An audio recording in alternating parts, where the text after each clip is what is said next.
श्री कृष्ण। आप सभी को अखंड द्वादशी की बहुत बहुत शुभकामनाएं। आज 12 दिसंबर दिन गुरुवार द्वादशी है, अखंड द्वादशी। आइए विशेष कथा के बारे में जानते। एकादशी का व्रत करने के बाद भगवान विष्णु की पूजा कर द्वादशी व्रत कथा सुनने के बाद ही पारण किया जाता है। द्वादशी के दिन सुनी जाने वाली कथा, द्वादशी के इस कथा को अवश्य रूप से सुनना चाहिए। जो भी व्यक्ति एकादशी का व्रत रखते हैं उन्हें इस दिन द्वादशी का व्रत कथा अवश्य सुने, तभी एकादशी का व्रत पूर्ण माना जाता है। तो आइए कथा आरंभ करते हैं। बहुत समय की बात है, अम्बरीश नाम के एक राजा रहते थे। वो भगवान विष्णु के परम भक्त थे। प्रजा का पालन अपने पुत्रों की भांति किया करते थे। प्रजा का पालन वो अपनी पुत्रों की भांति किया करते। राजा भगवान के परम भक्त थे। राजा की पत्नी के साथ 12 महीने सभी एकादशी, अपनी पत्नी के साथ 12 महीने की सारी एकादशियां, 24 एकादशी का व्रत बहुत पूर्णता श्रद्धा भाव से किया करते थे। रात्रि में जागरण, हरि भजन, कीर्तन सारा कुछ किया करते थे। अब एकादशी का व्रत का पारण, एक समय एकादशी मोक्षदा एकादशी का व्रत का पारण करने ही वाले थे कि उनके यहाँ अपने शिष्यों के साथ दुर्वासा ऋषि पधारे। अब राजा ने कहा, हे मुनिवर, आप बहुत शुभ समय पर हमारे यहाँ पधारे हैं, बहुत ही शुभ समय पर आए हैं। मैंने कल एकादशी का व्रत किया था, अब पारण का मुहूर्त हुआ है, पारण करने जा रहा था, आप आ गए। आप हमारा आग्रह स्वीकार कर लीजिए और हमारे यहाँ भोजन कीजिए। दुर्वासा ऋषि ने राजा के इतने आग्रह करने पे उनका आमंत्रण स्वीकार कर लिया और स्नान करने के लिए यमुना तट पर चले गए। और पारण का समय पूर्ण होने से पहले ही पारण कर लेना चाहिए। जो पारण का शुभ मुहूर्त होता है उसी समय पारण करना चाहिए। अब पारण का समय पूर्ण होने में केवल 1 घड़ी ही शेष थी। अब राजा के पुरोहित ने राजा से कहा, हे राजन, पारण की घड़ी पूर्ण होने वाली है। अब इस समय आप पारण नहीं करेंगे तो एकादशी का फल आपको प्राप्त नहीं होगा। अब राजा बड़ी परेशानी में पड़ गए कि अब पारण का समय सिर्फ 1 घड़ी है और मुनि दुर्वासा अब तक आए नहीं और उनसे पहले मैं भोजन कर नहीं सकता। ये हमारे अतिथि का अपमान होगा। अब पुरोहित उनकी ये परेशानी समझ गए, राजन की ये परेशानी समझ गए। बोले, हे राजन, आपका पारण भी हो जाएगा, आपके अतिथि का अपमान भी नहीं होगा। तो राजन ने कहा, हे ब्राह्मण देवता, ये कैसे होगा कि बिना भोजन किए मैं पारण कर लूं? बोले, आप चरणामृत ग्रहण कर लीजिए, आपके व्रत का पारण भी हो जाएगा और भोजन, दुर्वासा ऋषि को आप भोजन कराने के बाद भोजन कर लीजिएगा। तो अब राजा को पुरोहित की ये बात बहुत पसंद आई। बोले, आप सही कह रहे हैं, ये आप बिल्कुल उचित कहा। जैसे ही वह चरणामृत उठाए, जैसे ही वह ठाकुर जी के चरणामृत को ग्रहण करने लगे, उसी समय दुर्वासा ऋषि आ गए और क्रोधित हो गए। बोले, मुझे अतिथि बनाकर आमंत्रित किया भोजन के लिए और स्वयं तू पारण करने जा रहा है। राजन बोले, नहीं ऋषिवर, आप मेरी बात सुनिए। लेकिन दुर्वासा ऋषि क्रोधित ऋषि थे। बहुत क्रोध में अपने सिर का एक बाल तोड़कर फेंक दिया। उससे एक भयंकर राक्षस उत्पन्न हुआ और राजा की ओर बढ़ने लगा। अब राजा ने मंत्र जाप कर ही रहे थे, ओम नमो नारायण, ओम नमो नारायण, ओम नमो नारायण। भयभीत होकर मंत्रों का जाप करने लगे, ओम नमो नारायण। अब राक्षसी ज्वाला राजा की ओर जलते हुए बढ़ने लगी।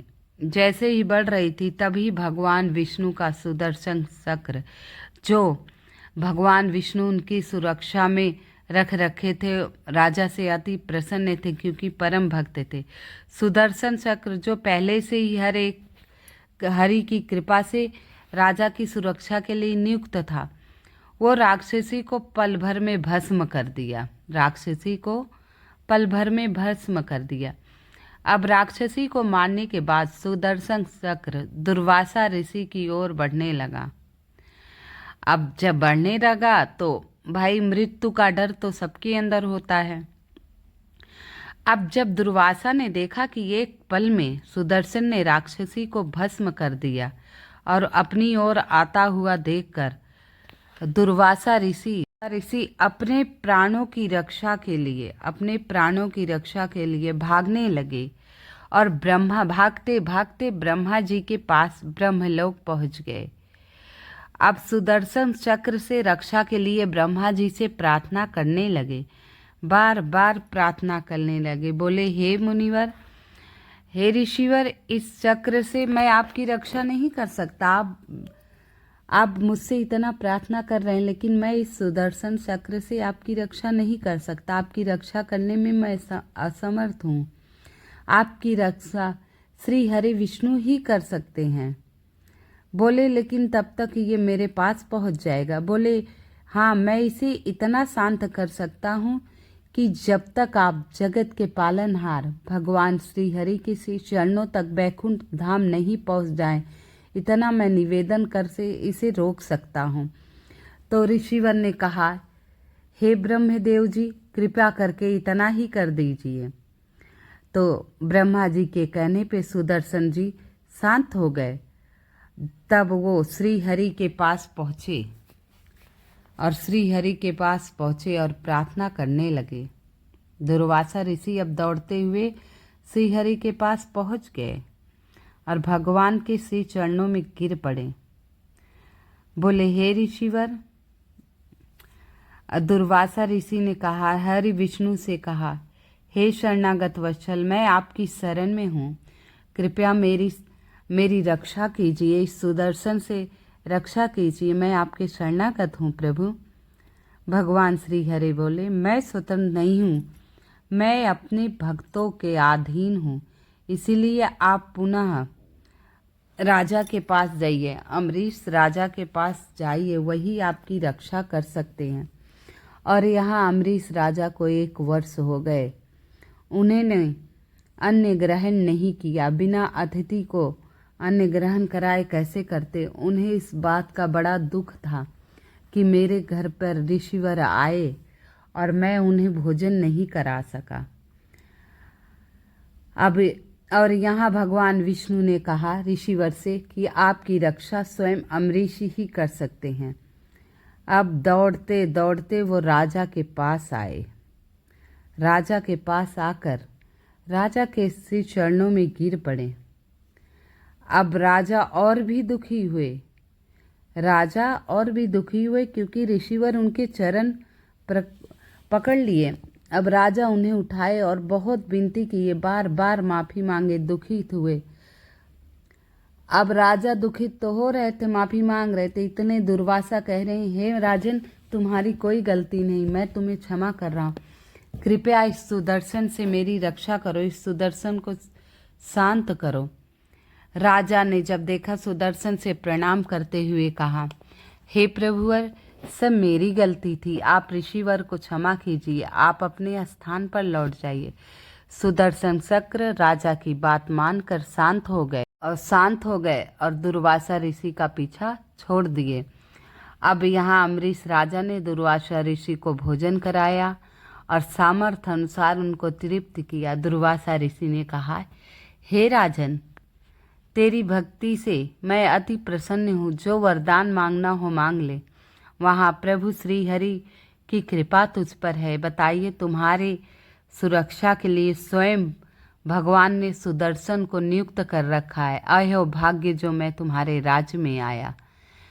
तो राजा ने उनके श्री चरणों में प्रणाम किया, बोला, हे ऋषिवर, आप सदा अपनी कृपा मुझ पर बनाए रखना, मेरे गलतियों और दोषों को क्षमा करना।